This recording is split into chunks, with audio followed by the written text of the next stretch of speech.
bienvenue à tous. Elles ont brisé le plafond de verre pour se hisser au Graal de l'enseignement supérieur. Les femmes dans ce domaine au Togo se comptent au bout des doigts. Des enseignantes d'université au parcours inspirant, mais non sans difficulté. Situation au cœur des préoccupations du web magazine africaine, dont la directrice générale est notre invitée sur ce plateau. Et avec vous, Madame Eugénie Gadedji-Sotoso, nous avons une femme de l'enseignement supérieur, Dr Agnelé Lassé. Vous êtes enseignante-chercheur à l'Université de Lomé, présidente du réseau des femmes de l'enseignement supérieur du Togo, RIFEST. Merci d'avoir répondu à notre invitation, mesdames. Merci à vous. Tout le plaisir est pour nous, en fait. Madame Lassé, vous allez nous offrir l'opportunité de nous raconter un peu, brièvement, votre parcours universitaire avec ce statut de femme de l'enseignement supérieur. Merci.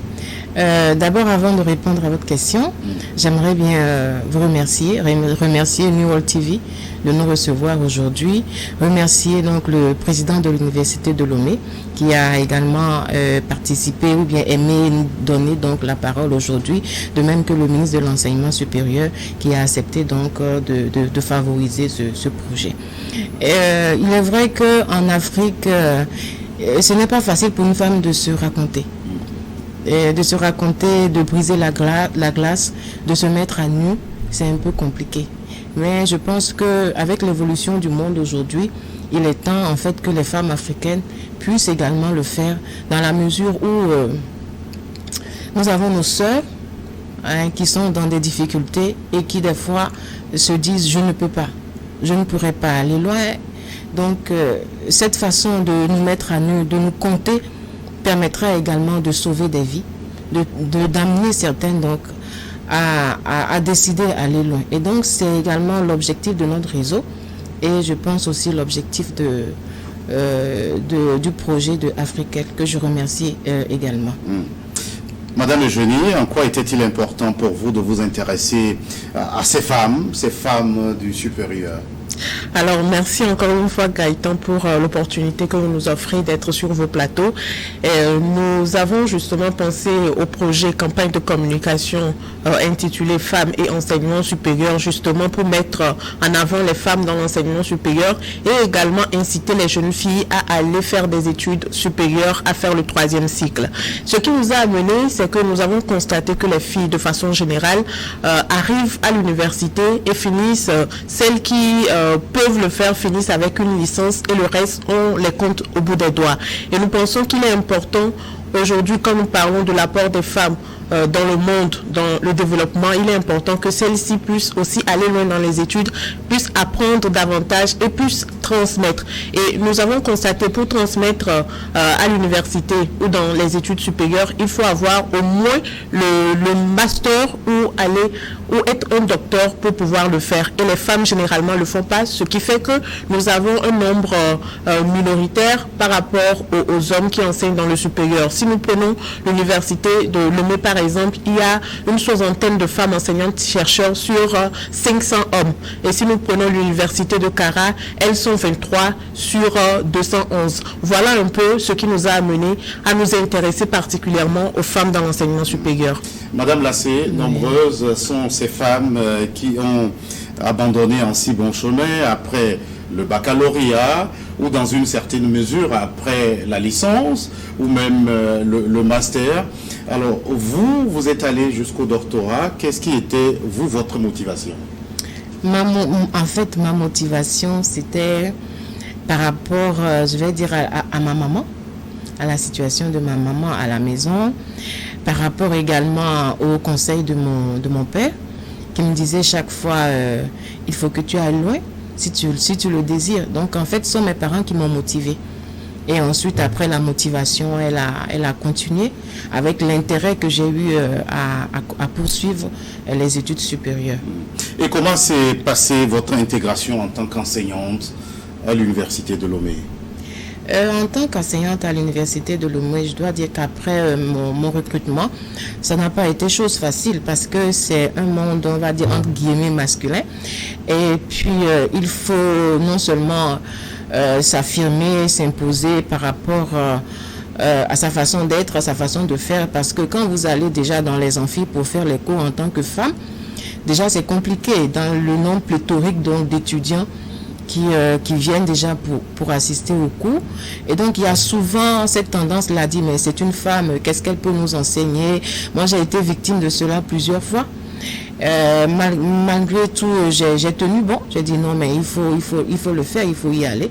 Et puis dans l'enseignement supérieur, on ne s'arrête pas juste après le doctorat. On est assistant après le recrutement. Ensuite, il faut 3 ans après être passé maître assistant.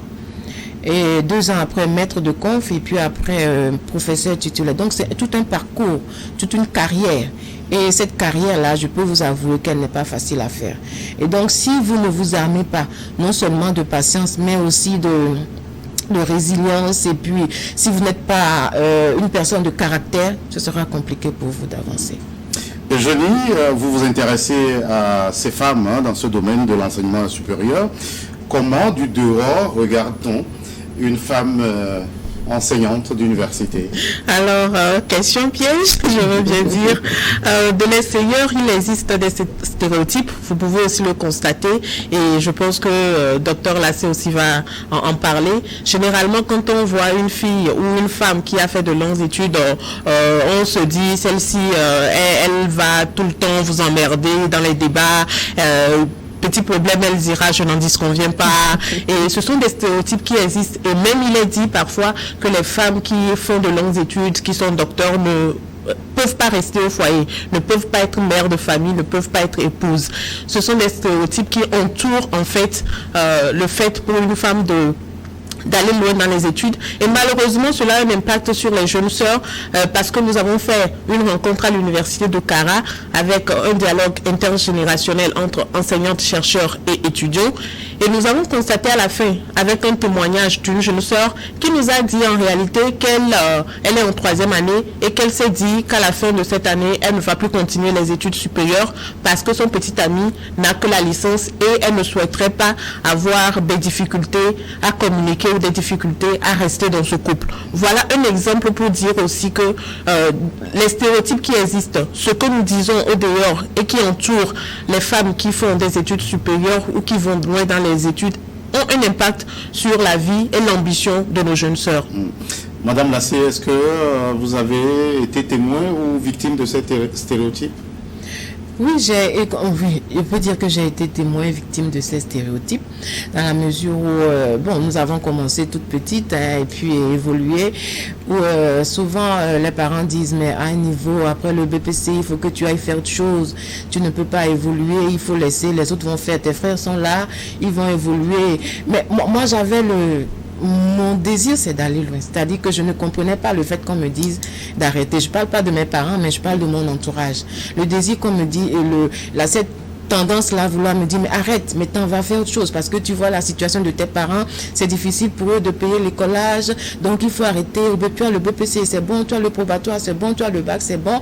Donc, ça me heurtait en fait. Donc je me suis dit non, mais c'est parce que quand j'ai une fois voulu abandonner, mais au fond de moi je ne me sentais pas dans ce type-là. Voilà pourquoi cela ne veut pas dire qu'en réalité j'ai eu toutes les facilités. Non, je parle tout à l'heure de problèmes financiers, de la distance par rapport à l'université, comment gérer tout ça, même après la maîtrise, comment imprimer donc les mémoires, parce qu'il faut les imprimer, les envoyer à différents enseignants, comment faire les recherches sur le terrain, il faut de l'argent pour faire ces recherches. Donc tout cela, ce sont des difficultés par lesquelles nous sommes passés, par lesquelles nos collègues sont passés, qui fait que nous avons en fait une expérience, nous avons en fait un bagage qui nous amène en fait à dire qu'il faut aider nos sœurs, il faut les aider. Est-ce que ces défis que vous décrivez étaient liés au fait que vous êtes femme? Au début, je ne pensais pas à ça. Mais après une réflexion, je me dis oui, c'est lié en fait au fait que je suis une femme, parce qu'on me dit, étant une femme, l'homme va prendre soin de toi, tu n'as pas besoin d'aller loin, il suffit que tu aies juste quelque chose pour t'occuper, pouvoir subvenir aussi à tes besoins personnels, et puis ton homme il est là donc pour s'occuper de toi en fait. Et cela me heurtait parce que je me disais, combien est-ce qu'il va pouvoir dépenser sur moi? Parce que moi, je connais mes besoins et puis avec l'évolution, bon, combien est-ce qu'il va dépenser sur moi? Est-ce que lui-même, il aura le temps de finir ses besoins à lui, dépenser pour moi, dépenser pour la maison, dépenser pour les enfants? Comment cela va se faire? Et donc, je voulais en fait être autonome financièrement, oui. Et Jeannie, qu'est-ce qui, selon vous, peut faire changer cette mentalité au niveau des filles à suivre le chemin, par exemple, de Madame Lassé? Alors, je pense que c'est ce que nous avons commencé par faire, notamment à parler, à discuter, à raconter la vie de celles qui ont un parcours comme celui de Madame Lassé, celles qui sont déjà devant et qui ont raconté ou qui acceptent de raconter leur histoire pour que les jeunes femmes, les jeunes sœurs comprennent en réalité qu'elles ont les mêmes difficultés que d'autres en ont eu il y a quelques années. Donc, il faut d'abord qu'elles-mêmes, elles prennent conscience que nous sommes dans un monde qui évolue et qui impose à la femme d'évoluer aussi. Aujourd'hui, je ne pense pas que nous soyons encore à l'époque où la femme, quand on dit qu'elle travaille dans l'administration, c'est juste être secrétaire. Non. Même secrétaire, quand on parle de secrétariat aujourd'hui, il faut plus. Secrétaire, assistant de direction, voilà. Donc, il faut une évolution. Il faut qu'elles-mêmes, elles acceptent. Il faut aussi mettre en place des mécanismes pour accompagner les filles. Nous savons qu'au cours primaire, par exemple, il y a la gratuité de la scolarité. Au niveau secondaire, il y a la réduction des frais scolaires pour les jeunes femmes, enfin pour les filles. Et au niveau universitaire, nous plaidons également qu'il y ait un mécanisme pour encourager, pour inciter les jeunes femmes à pouvoir rester et aller au-delà donc de la licence. Je ne dis pas que avoir la licence n'est pas un diplôme, mais nous souhaitons vraiment voir des femmes évoluer si elles le souhaitent. Madame Lassé, vous savez, ce qui alimente souvent les stéréotypes, c'est comment concilier votre vie professionnelle à celle de femme au foyer. Comment est-ce que vous arrivez à gagner ce pari? Par mon organisation.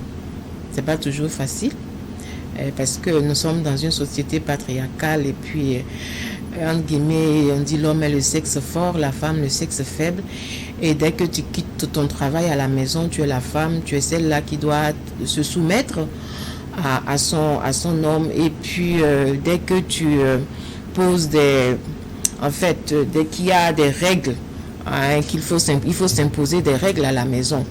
Et par rapport, j'avoue que c'est pas facile, mais il faut néanmoins arriver à tirer son épingle du jeu. Et surtout, c'est la communication. Il faut partir sur la communication. S'il n'y a pas la communication, vous ne pourrez pas avancer. Parce que votre mari, votre homme, votre conjoint peut être d'accord sur le fait que vous fassiez des études supérieures, que vous êtes enseignant dans le supérieur, mais c'est l'attitude, il a compris, mais dans le comportement.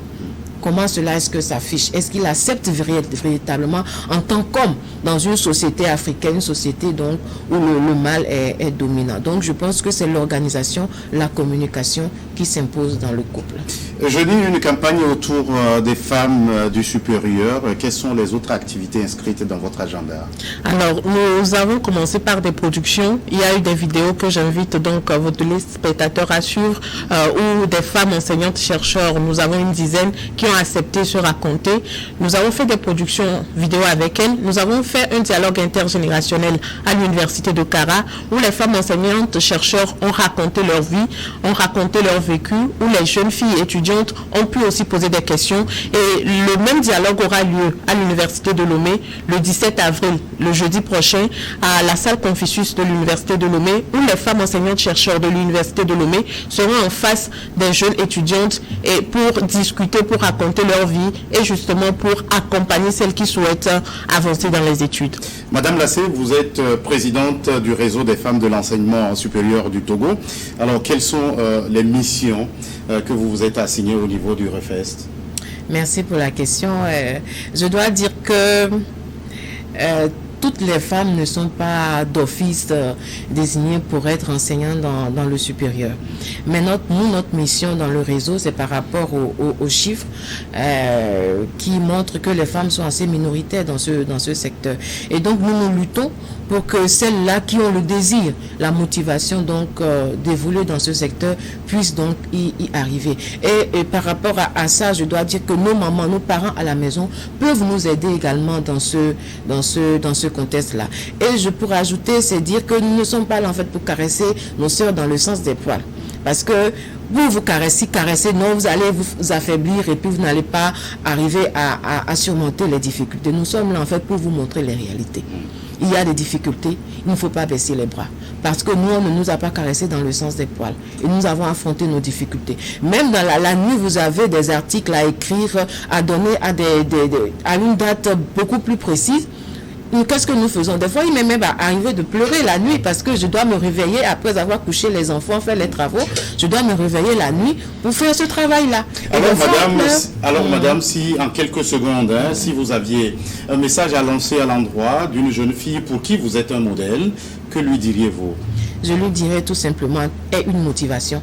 Sois ambitieuse. Si tu veux aller loin, néglige, mais donne-toi du courage. Entoure-toi des personnes qui peuvent t'aider et surtout sois positive. Si tu n'es pas positive, tu ne pourras pas attirer des ondes positives à toi. Et également, moi, je me suis appuyée beaucoup plus sur ma foi en Christ qui m'accompagne. Donc, à partir de là, il faut aller loin. Voilà. Je vous pose la même question et ce sera la dernière pour cet entretien. Merci Gaëtan, encore une fois, et merci à tous nos partenaires, notamment le ministère de l'Enseignement supérieur et de la Recherche, qui facilite donc cette campagne, et également aux deux présidents des universités publiques du Togo, à Refest. Et mon message sera rendez-vous le 17 avril à l'université de Lomé pour discuter, pour rencontrer des femmes enseignantes-chercheurs. Et bon courage à toutes ces femmes qui se battent et qui transmettent au quotidien. Merci mesdames d'être passées sur ce plateau. Merci à vous qui êtes restés à notre compagnie. À très vite pour un autre numéro de votre émission Focus.